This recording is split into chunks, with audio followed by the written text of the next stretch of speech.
Pokémon Sun and Moon's appearance at E3 2016 provided a look at the early stages of the story, and while much of it is similar to past generations, there was enough new elements on display that it was easy to get excited. Now this is normally where we would come in to take a look at every last inch of the new trailer and the Treehouse demonstration, but the Treehouse already did that for us, pointing out the new touches in the user interface, how the game will play, and several other changes to the Pokémon formula.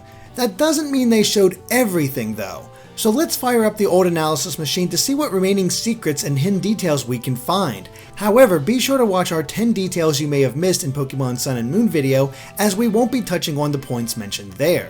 The new trailer for Sun and Moon gives us our first look at 3 new Pokémon, each fulfilling a common role from early in the game. We've already talked about Pick-a-Peck, Young Goose, and Grubbin, but the trailer also provides the first proper introduction to Magearna. As was revealed before, it is a dual steel and fairy type with the ability Soul Heart, and thanks to a small demonstration by the trailer, we can see what Soul Heart does. Each time another Pokémon in the area faints, its special attack will be raised by 1. But the Pokémon website provides more information on Magearna. It's described as a mythical Pokémon that was created by a scientist of uncommon genius 500 years ago. This lines up with the upcoming movie where that scientist was given the name Alola, which we covered in our Pokémon Theory video. The website goes on to explain that Magearna has the power to perceive the emotions, thoughts, and feelings of other Pokémon, and if a Pokémon is injured, Magearna will feel the other's pain and suffering and will try as hard as it can to save that Pokémon. It also has the ability to transform itself into the appearance of a Pokéball both when it sleeps and apparently when it's sad. Magearna's real body is the spherical construction in its chest called the Soul Heart, which was created by gathering the life energy from Pokémon. If you've seen our theory video, then you know how important this line is. While Magearna's role in Sun and Moon is largely unknown, we do believe it'll be significant in some way simply because of its creation. It's a Pokémon made up of the life energy of other Pokémon, which could be referred to as Azoth, and that has to mean something. And while we can't be completely positive, we do believe we have an idea of how Magearna will tie into everything in Sun and Moon. During the demonstration just before the battle between the player and Hal, they are met by Professor Kukui and Lily, and Lily's bag begins to shake and says the word Pew. No doubt there's a Pokémon inside, but which one? We think it could be Magearna. Why? Because of the way Lily was described on the Pokémon website as well. Remember, she said not to be fond of making Pokémon fight in battles, and this ties into how Magearna can feel other Pokémon's pain and suffering. Perhaps Lily feels this way because of her connection to Magearna.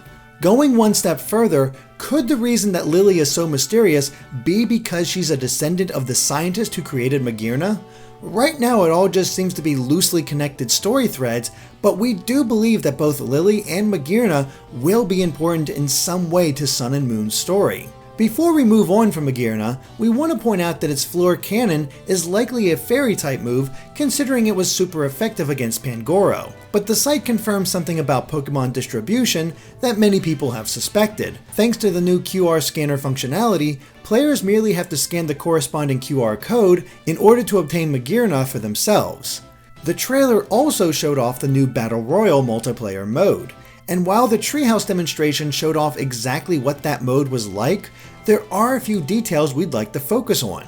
For one, as the Treehouse stated, we finally have confirmation that different clothes will be available in Sun and Moon. The female trainer has a different hat, a blue tank top, differently colored shorts, and the same shoes. Meanwhile, the male trainer is wearing the same hat, a polo shirt, the same cargo pants but in a different color, and the same shoes.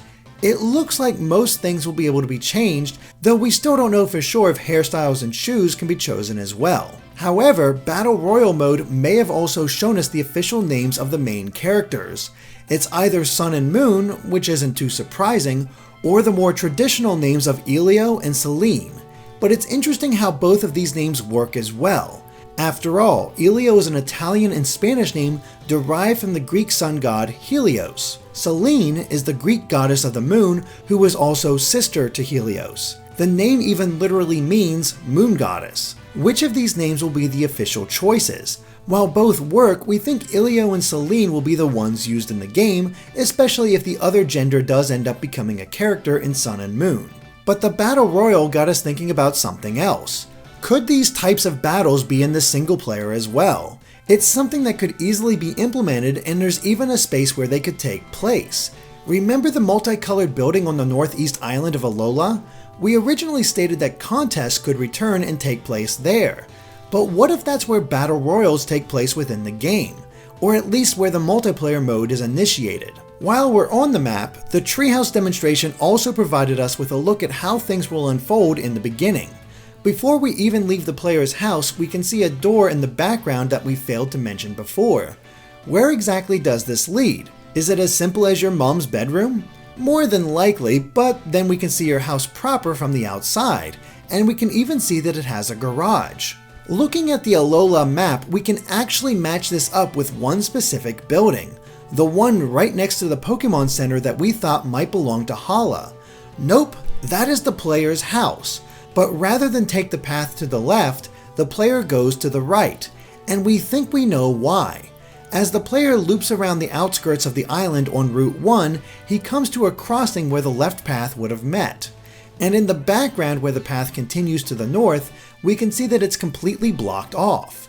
If we had to guess, similar blockades like this will prevent the player from heading to the Pokémon Center or using the alternate route. Why are these blocked off? We suspect it's due to the town festival that's about to take place. Okay, we're almost done here, but there are still a few small things we'd like to point out. For one, the trailer shows a double battle against a lass in some kind of flower field where we can see the return of Eevee, Pangoro, and Crocodile. But the Treehouse demonstration also shows that the first battle the player's Poplio takes part in pushes it to level 6, just like always. Poplio will also learn the fairy move Disarming Voice at level 8. Whether or not this hints at his final evolution is just too early to say. Finally, we see that the Pokemon switch screen in battle now showcases the Pokemon's moves, HP, and typings, allowing the player to be better informed when sending their next Pokemon into battle. But what's most interesting is the fact that there seems to be an extra space here for a 5th move. That's not possible though, since there are still only 4 spaces for Pokemon moves during the actual battles. So what is this extra space for? Could it be for Mega Evolution? That seems unlikely since Ladian can't Mega Evolve. Or maybe it's related to this synergy rumor that's been going around. It could mean that trainers can synergize with any Pokemon on their team. Obviously we can't say for sure, but that extra space has to be used for something. Pokemon Sun and Moon is striking a balance between the mysterious and the familiar. While there are a lot of elements that we can't fully grasp yet, it's obvious that the developers are attempting to make the games more inviting by clearly showing all the battle information that players need to know. The new Pokemon fit their roles well while still standing out, and Battle Royals look like a fun new take on battling.